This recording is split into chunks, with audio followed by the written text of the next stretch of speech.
എല്ലാവർക്കും ചാനലിലേക്ക് സ്വാഗതം. ഞാനിപ്പോൾ നിൽക്കുന്നത് കാര്യവട്ടം യൂണിവേഴ്സിറ്റി ക്യാമ്പസിനകത്തുള്ള ഹൈമാവതി എന്ന് പറഞ്ഞ സ്ഥലത്താണ്. ഈ കാണുന്ന സ്ഥലമാണ് ഹൈമാവതി. ഇവിടെ കുറച്ച് വണ്ടികൾ ഇരിപ്പുണ്ട്. അത് പണിക്കാർ കൊണ്ടുവച്ച വണ്ടികളാണ്. പിന്നെ അതുപോലെ ഈ ഒരു ചെറിയൊരു ഹൗസ് എന്ന് പറയുന്നത് ഹൈമാവതി പമ്പ് ഹൗസ്. ഇതിലെല്ലാം ഹൈമാവതി എന്ന് പറഞ്ഞ പെൺകുട്ടിയുടെ ഒരു പേര് എഴുതി വെച്ചിട്ടുണ്ട്.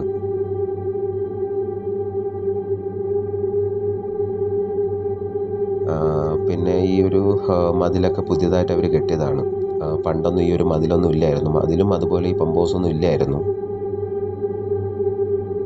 ഇതൊരു വലിയൊരു കാടായിരുന്നു പണ്ടൊക്കെ. പിന്നെ ഇപ്പോഴാണ് കുറച്ചെങ്കിലുമൊക്കെ വൃത്തിയായിട്ട് കിടക്കുന്നത്. പിന്നെ അതുപോലെ തന്നെ 3-4 ബോർഡ് നിങ്ങൾക്ക് ഇവിടെ കാണാൻ സാധിക്കും. അതിലൊക്കെ ഹൈമാവതി എന്നുള്ളൊരു പേരുമുണ്ട്. ഈ കാണുന്ന ബിൽഡിങ്ങും പുതിയതായിട്ട് അവർ കെട്ടിയതാണ്. പിന്നെ ആ കാണുന്ന ഒരു ബോർഡ് ഹൈമാവതി പോണ്ട്.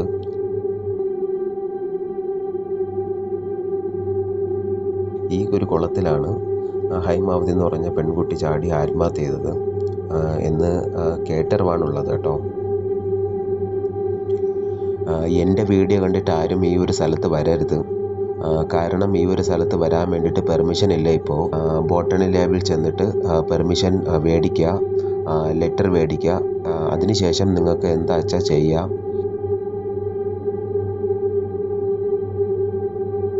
ഇതൊരു പ്രേതശല്യമുള്ളൊരു സ്ഥലമാണ്. രാത്രി കാലങ്ങളിൽ ആരും ഈ ഒരു സ്ഥലത്ത് വരാറില്ല. കുട്ടിക്കാലത്ത് ഞാൻ ഈ ഒരു സ്ഥലത്ത് വന്നിട്ടുണ്ട്. അപ്പോൾ ഇതൊരു വലിയൊരു കാടായിരുന്നു.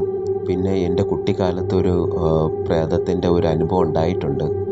അത് നമുക്ക് അടുത്ത വീഡിയോയിൽ എപ്പോഴെങ്കിലും നമുക്കത് സംസാരിക്കാം. ആ ഫ്രണ്ടിൽ കാണുന്ന ഒരു ബിൽഡിംഗ് എന്ന് പറയുന്നത് പണ്ട് മുതലേ ഉള്ളൊരു ബിൽഡിംഗാണ്. ഇതൊരു റിസർച്ച് സെൻ്ററായിട്ട് അവർ യൂസ് ചെയ്തിട്ടുണ്ടായിരുന്നു പണ്ട്.